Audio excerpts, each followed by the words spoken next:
Bharatiya Janata party द्वारा 12 अगस्त से 30 अक्टूबर तक विभिन्न कार्यक्रम आयोजित कर रहा है, जिसमें मेरी माटी मेरा देश, विभाजन की विभीषिका स्मृति दिवस एवं घर घर तिरंगा अभियान के तहत आज एमएलसी अवनीश सिंह ने पत्रकारों से वार्ता की। विधान परिषद सदस्य एवं गोंडा के संगठन प्रभारी अवनीश सिंह से जब पत्रकारों द्वारा राहुल गांधी के संबंध में सवाल किया गया तो अवनीश सिंह राहुल गांधी व कांग्रेस पर जमकर बरसे। जानिए क्या कहा अवनीश सिंह ने पत्रकारों की वार्ता के दौरान। बेसिकली आज हम सब लोग, सबसे पहले तो मैं आप सबका धन्यवाद करता हूं बहुत बहुत।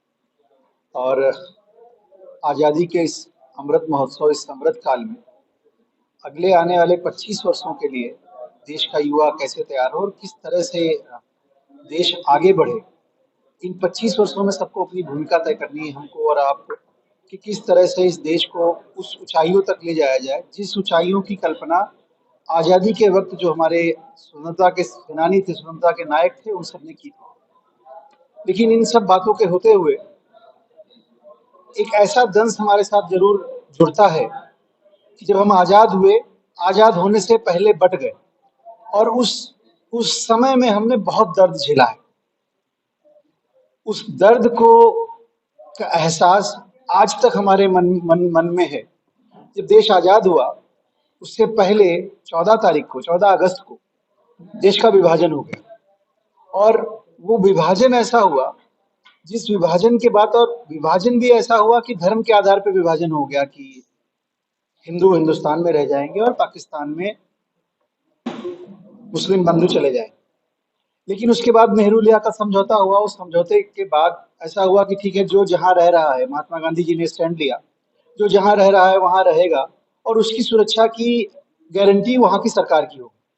भारत की सरकार ने सुरक्षा की गारंटी देते हुए, तत्कालीन प्रधानमंत्री नेहरू जी ने सुरक्षा की गारंटी देते हुए तुष्टीकरण की नीति अपना दी।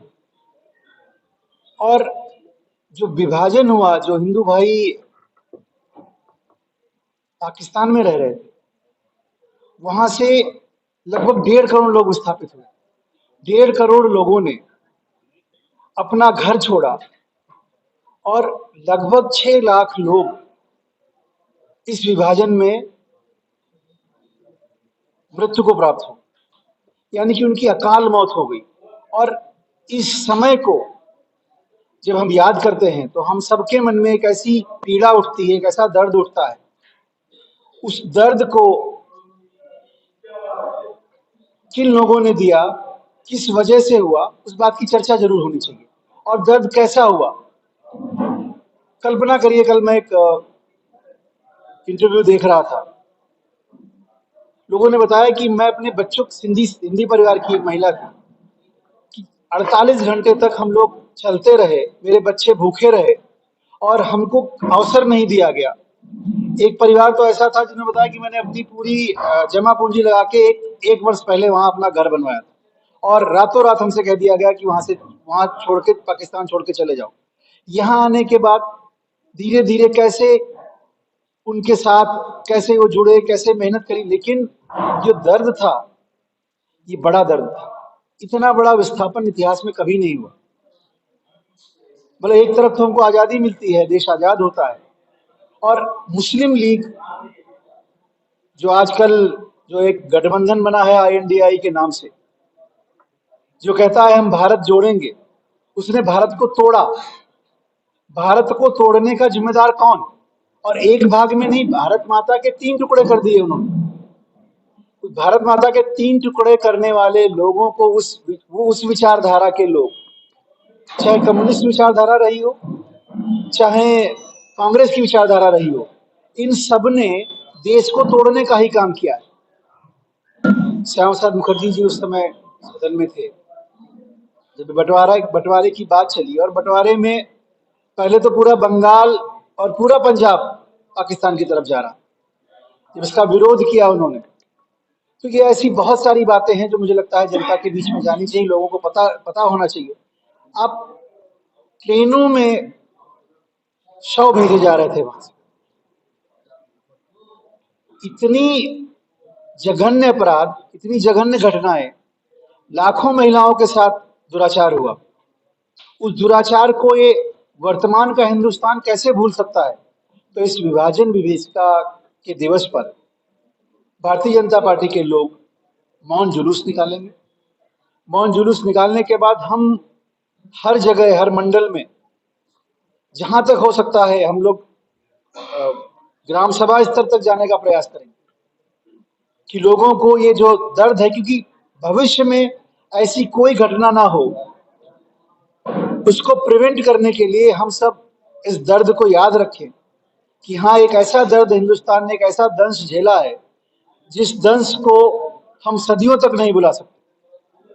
इसके साथ साथ भारतीय जनता पार्टी हर जगह तिरंगा यात्रा निकाल रही है। हम लोग हर मंडल पे तिरंगा यात्रा निकाल रहे हैं तिरंगा के साथ। और जैसे पिछले वर्ष किया था, हर घर में तिरंगा झंडा लगे। पहले क्या था, पिछले वर्ष से पहले झंडा भी विशिष्ट लोग ही लगाते। आप सबने अनुभव किया होगा कि सरकारी इमारतों पे तो झंडे का भी सरकारीकरण कर दिया कांग्रेस ने। आम आदमी का झंडा पहली बार मोदी सरकार में हुआ। और जब आप तिरंगा अपने घर पे नहीं लगा पा रहे हैं, तो तिरंगे से आपका जुड़ाव नहीं है। तो अब तिरंगा सबके घर पे लगना है। मैं आप सबके माध्यम से आह्वान करना चाहता हूँ कि आप सब भी अपने प्रतिष्ठित चैनलों के माध्यम से लोगों को जागरूक करें, लोगों को बताएं।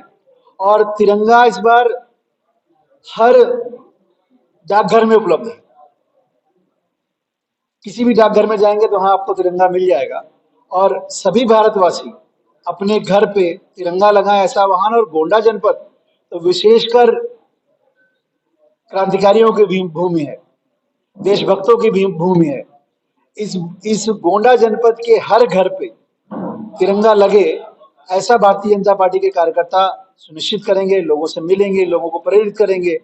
जो झंडा खरीद नहीं सकते उनको पार्टी की तरफ से झंडा उपलब्ध कराया जाएगा, लेकिन हर घर पे झंडा लग जाए, ऐसा हम सबका अभियान रहेगा। इस अभियान को लेके हम लोग हर घर पे झंडा लगाएंगे।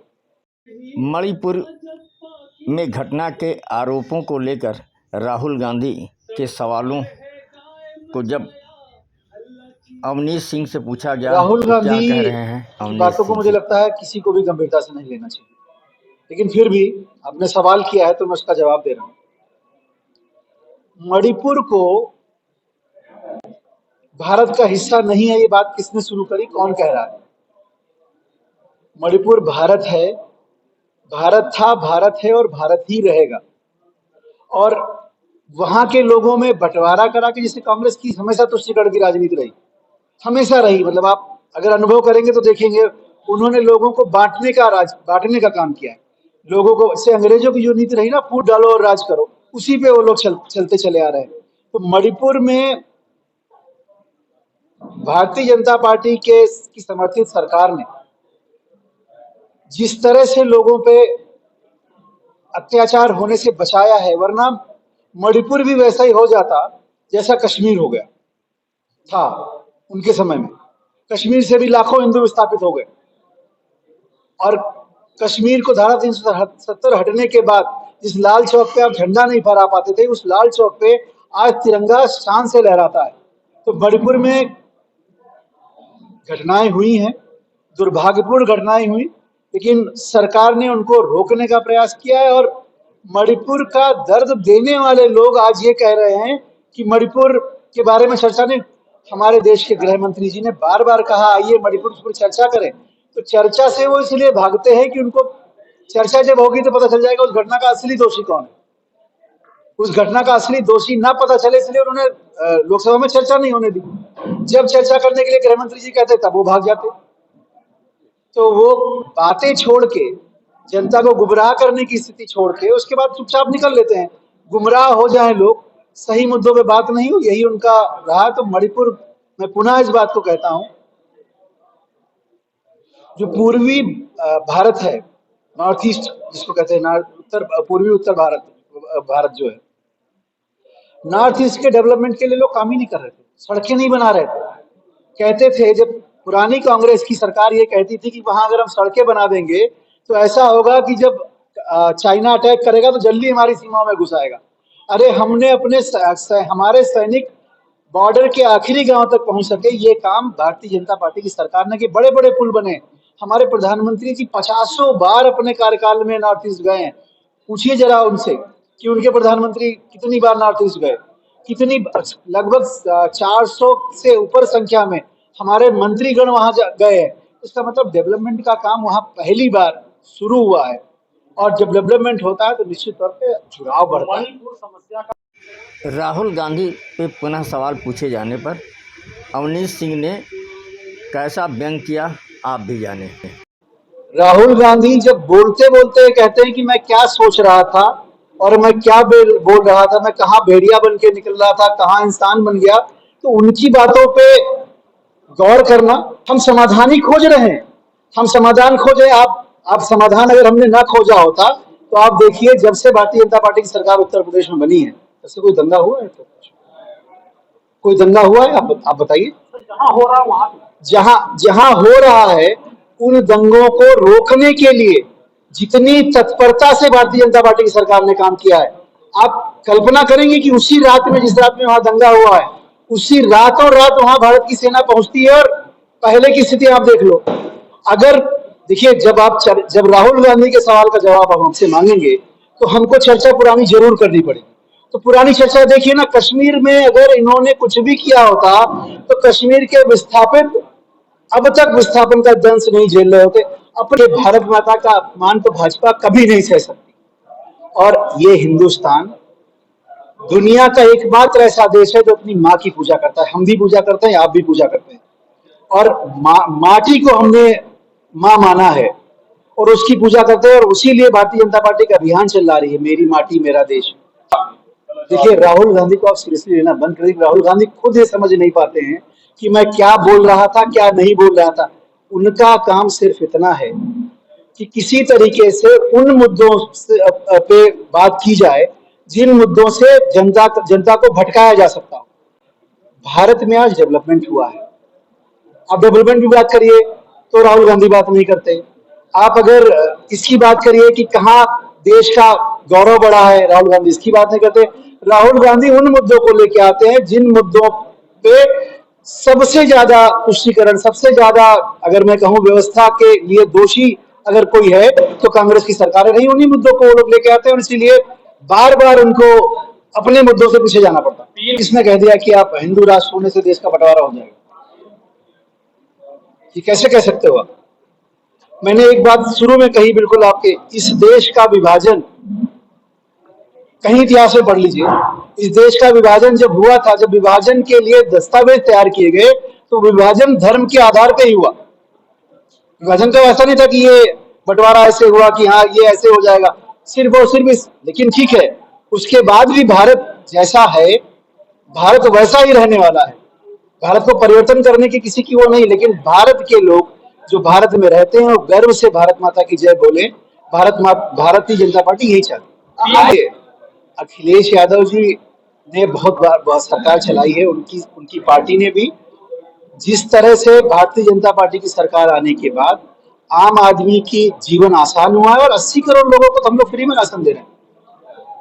80 करोड़ लोगों को फ्री में राशन देने के बाद, उनका पेट भरने के बाद, उनको आगे कमाने के लिए प्रेरित करने का काम भारतीय जनता पार्टी ने किया है। भारतीय जनता पार्टी निरंतर विकास के लिए प्रयत्नशील है। निरंतर ये भारतीय जनता पार्टी की सरकार सबको सबका साथ, सबका विकास और सबका विश्वास के नारे के साथ आगे बढ़ रही है। निश्चित तौर पर हम सब भारत के लोगों का जो विश्वास है भारतीय जनता पार्टी में, उसको पूरा कर पाएंगे। और आप सबके माध्यम से मैं पुनः एक बात कहना चाहता हूं कि हमारा राष्ट्र सर्वोपरि हो, इसके लिए हमको और आपको सबको काम करना पड़ेगा। और उसके लिए जब तक हम अपनी विरासत पे गर्व नहीं करेंगे, जब तक हम अपने राष्ट्रध्वज पे गर्व नहीं करेंगे, उसके लिए हम सब अभियान लेके आ रहे हैं। घर घर तिरंगा लगाइए। आप सबका बहुत बहुत धन्यवाद, बहुत बहुत। हरियाणा की घटना में जांच एजेंसियां अपना काम कर रही हैं। जो लोग दोषी पाए जा रहे हैं उनके साथ उनको कानून के हिसाब से सजा दी जा रही है। 80 करोड़ लोग, जिन लोगों ने 70 साल में वो स्थिति नहीं ला पाई कि आज 80 करोड़ लोगों को हमको राशन देना पड़ रहा है, इस भारतीय जनता पार्टी को, सरकार को राशन देना पड़ रहा है, तो ये बात, इस सवाल का जवाब आप कांग्रेस से पूछिए। हम आपको इस सवाल का जवाब अगले 5 साल के बाद, जब 24 में भारतीय जनता पार्टी की सरकार बन जाएगी, तब हम आपको बताएंगे। अभी विधान परिषद में चर्चा हो रही थी, कि मिनिमम लेबर का जो 330 रुपया है, उससे ज्यादा लेबर को पेमेंट मिलना शुरू हो गया है। तो एक परिवर्तन है, डेवलपमेंट है।